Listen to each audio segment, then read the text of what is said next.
Hitler's Occult Obsession Part 1. Welcome everyone. Today, we will delve into one of the lesser-known aspects of Adolf Hitler's life and the ideology that fueled the Nazi regime, his deep obsession with the occult. We will explore how occult beliefs influenced Hitler's worldview, the connections between the Nazis and secret societies like the Vril Society, and some of the more mysterious and eerie events that shaped his rise to power. To understand Hitler's fascination with the occult, we must first consider the broader cultural context of early 20th century Europe.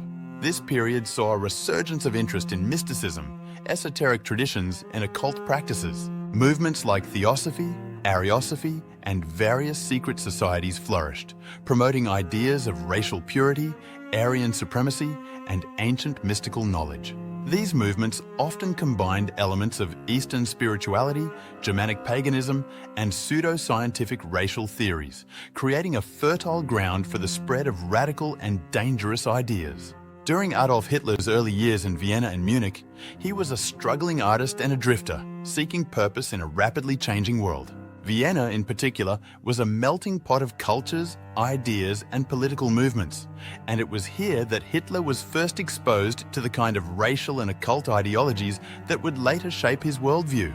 In Vienna, Hitler encountered the works and teachings of Lanz von Liebenfels, a former Cistercian monk who had left the monastic life to pursue his own radical and pseudo-religious ideas. Liebenfels had developed a doctrine known as Ariosophy, which he detailed in his self-published magazine, Ostara. The magazine, named after a Germanic goddess of spring, combined anti-Semitic propaganda with esoteric concepts of Aryan superiority. Liebenfels believed that the Aryan race was descended from divine beings and that their bloodline had been corrupted through interbreeding with inferior races, particularly the Jews. He saw the world as engaged in a cosmic struggle between the pure Aryan race and these so-called inferior peoples. Liebenfels advocated for the purification of the Aryan race through selective breeding, forced sterilization, and the extermination of non-Aryans. His ideas, while extreme, were not isolated. They echoed and amplified the broader currents of anti-Semitism and racial theory circulating in Vienna at the time. Hitler, who was living in poverty and struggling to make a name for himself as an artist, found in Liebenfels' writings a sense of purpose and justification for his growing resentment towards Jews and other minorities. The concept of a racially pure Aryan race, divinely ordained to rule the world, resonated deeply with him.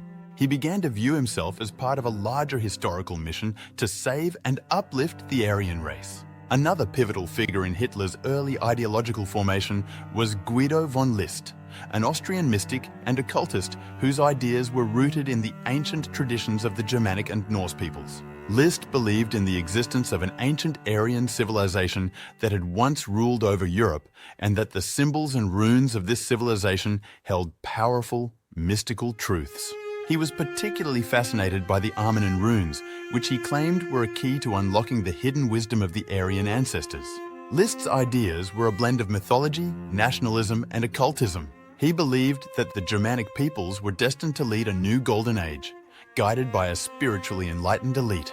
Central to his beliefs was the concept of a coming Aryan Messiah, a leader who would arise to restore the glory of the ancient Aryan race and lead it to victory over its enemies.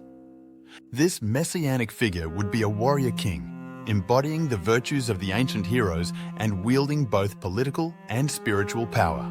Hitler, deeply impressed by List's visions, began to see himself as a potential candidate for this messianic role. He started to cultivate a belief in his own destiny, reinforced by the esoteric teachings he absorbed from figures like List and Liebenfels. The notion of a hidden, mystical force guiding the Aryan race towards its rightful place as rulers of the world became a cornerstone of Hitler's personal ideology. These early influences were crucial in shaping Hitler's beliefs about race, leadership, and destiny. The combination of Liebenfels' racial mysticism and List's Germanic occultism provided Hitler with a framework that he would later use to justify the Nazi Party's genocidal policies and their quest for world domination. It is in these dark corners of early 20th century Vienna that the seeds of the horrors to come were sown, as Hitler began to merge his personal ambitions with a dangerous and distorted vision of Aryan supremacy. One of the more peculiar and chilling stories from Adolf Hitler's early years involves a mysterious encounter with a figure often described as a witch or a mystic. This event, shrouded in legend and speculation, is said to have taken place in the early 1920s, a time when Hitler was still an obscure and relatively unknown figure living in Munich. According to various accounts, this encounter would have a profound, albeit enigmatic, influence on Hitler's belief system. At this time, Munich was a city rife with political unrest and spiritual curiosity. It was not uncommon for individuals to seek out fortune tellers, mystics, and occult practitioners in the hope of gaining insight into their futures or acquiring supernatural aid. Hitler, deeply absorbed in esoteric literature and mystical ideas, was particularly drawn to such figures, believing that they could provide him with the guidance and power he craved. The story goes that Hitler was introduced to a woman reputed to be a witch or a seeress, someone with deep knowledge of the occult and the arcane. This woman, whose identity remains obscure, is said to have conducted her practices in the shadows of Munich's more secretive circles. She was rumored to possess the ability to tap into ancient mystical powers and to foresee the fates of those who sought her counsel. During their meeting, the witch reportedly told Hitler that he was destined for greatness, but that his path to power would be fraught with danger and opposition. To protect himself and to ensure his rise, she advised him to seek out a mandrake root, a plant steeped in European folklore for its potent magical properties. The mandrake root, also known as mandragora, has a long and storied history in European witchcraft and folklore. It was believed to be a powerful talisman capable of conferring protection, prosperity, and even the ability to control others. The root itself, with its human-like shape, was said to emit a deadly scream when pulled from the ground, a scream that could kill or drive mad anyone who heard it. As a result, various rituals and precautions were recommended when harvesting the root, including using a dog to pull it up while the gatherer covered their ears. In medieval times, the mandrake was also associated with fertility, alchemy, and the pursuit of hidden knowledge. It was often used in love potions and as a charm against evil spirits. The plant's connection to the occult was well known, and it was considered one of the most potent tools in a witch's arsenal. The witch instructed Hitler to find a mandrake root, which she claimed would serve as a powerful protective charm, guarding him against harm and ensuring his success in his endeavors. She may have also suggested that the root would help him harness the mystical forces that would propel him to greatness, a belief that would have resonated deeply with Hitler's growing fascination with the occult. Whether this story is factual or merely apocryphal, it underscores the extent to which Hitler was willing to immerse himself in the mystical and the supernatural in his quest for power. The tale of the mandrake root also reflects the broader themes of Hitler's life during this period.